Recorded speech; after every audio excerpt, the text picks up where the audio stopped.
Turning overseas now, 2 months after monsoon floods inundated Pakistan, the situation there is only getting worse. Nearly 2 million homes were damaged or destroyed, and today UNICEF said 105,000 children under 5 years old could die from malnutrition.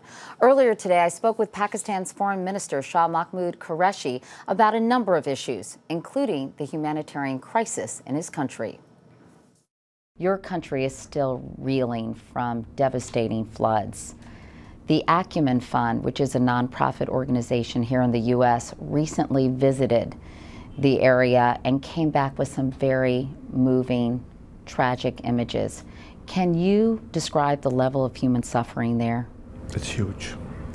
We've never had a natural disaster of this magnitude before.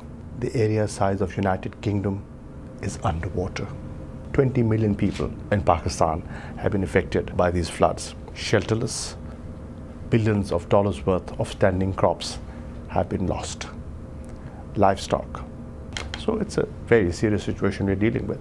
The United States alone this weekend pledged $345 million in civilian aid and another $55 million in military assistance. Does that go very far with the people of Pakistan? Because there's a significant amount of anti-American sentiment in your country. The qualitative difference has come under this administration. They have tripled the economic assistance to Pakistan.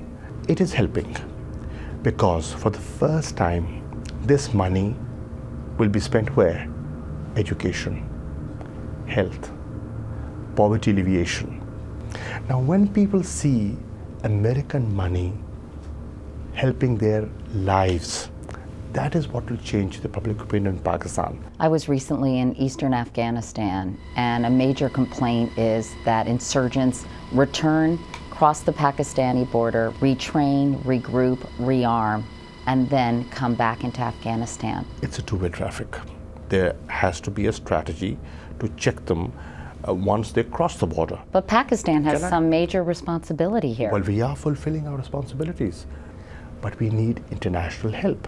A recent poll in this country found that 24% of Americans have a favorable impression of Islam. 39% have an unfavorable opinion. Why is that in your view?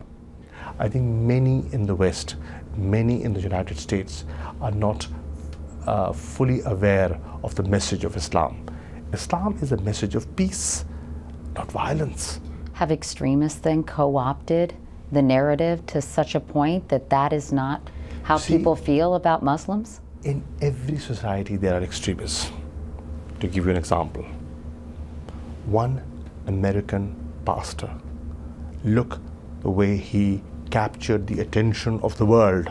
And what was he trying to do? Burn the Quran. Fortunately, that horrific incident did not take place. But God forbid, if it had, what would I deduce? Did he reflect American values, or was it an individual act of an extremist? There can be a fringe extremist element in this society, and you have to be cognizant of them.